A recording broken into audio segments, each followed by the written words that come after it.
इस समय हम बाबा के आश्रम के पास हैं, जो कि विश्व हरि के नाम से, नारायण सरकार साकार के नाम से, नारायण साकार हरि के नाम से अपने आप को लोगों के बीच पेश करते हैं। जो आश्रम है वो ठीक सामने है, यहाँ पर मैनपुरी का उनका आश्रम, और उनके आश्रम के ठीक पास में यहाँ पर आम लोग हमारे साथ हैं। हम उनसे बात कर रहे हैं और ये जानने की कोशिश कर रहे हैं कि आखिर गांव के लोग, खासतौर से आश्रम के इर्द गिर्द के जो गांव हैं, उनके लोग बाबा के बारे में क्या सोचते हैं। क्या सभी के मन में बाबा के प्रति आदर है या और भी धारणाएं हैं? आप लोग बाबा के बारे में क्या सोचते हैं? कैसे हैं बाबा? बेकार है बाबा जी। हाँ भाई, भगवान तो है ही नहीं, वो तो बिल्कुल पाखंडी बाबा है। अब उनको सजा मिलना चाहिए। राम रहीम जैसे हैं, जैसे निरे बाबा हो चुके हैं, सब बाबा ऐसे ही निकलते हैं। 99% बाबा खराब है। किस गांव के हैं आप? हम किनावर गाँव, ये इनको आश्रम बना है आमने सामने 1 किलोमीटर के दूर के। हम आप किस गांव के? किनावर के यही गांव है। तो क्या धारणा है बाबा को लेकर के?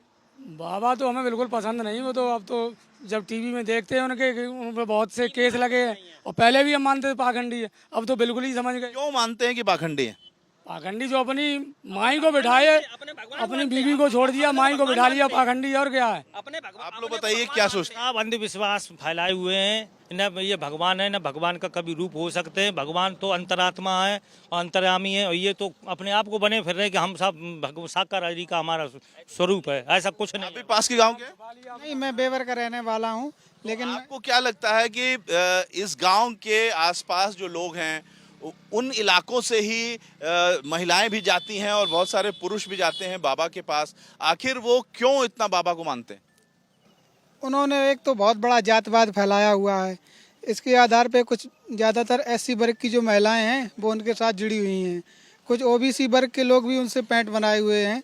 तो महिलाओं को गुमराह करके उनको पाखंड बताकर कि हम ही बहुत बड़े भगवान हैं, साकार हैं, तो उन्होंने ऐसा जो अनपढ़ महिलाएं हैं उनको गुमराह किया हुआ है। तो इस तरीके से जो आश्रम है बाबा का मैनपुरी में, उसके आसपास के जो गांव हैं वहां भी लोग ये मानते हैं कि बाबा ढोंगी हैं और जातिवाद फैला करके लोगों को अपने जाल में उन्होंने फंसा रखा है। खास तौर से उन गरीब लोगों को और महिलाओं को जो अपने जीवन में त्रस्त हैं और दुखी हैं, उनको वो अपने तमाम जाल में फंसाता है। कैमरामैन मान के साथ रविकांत, एबीपी न्यूज़, मैनपुरी।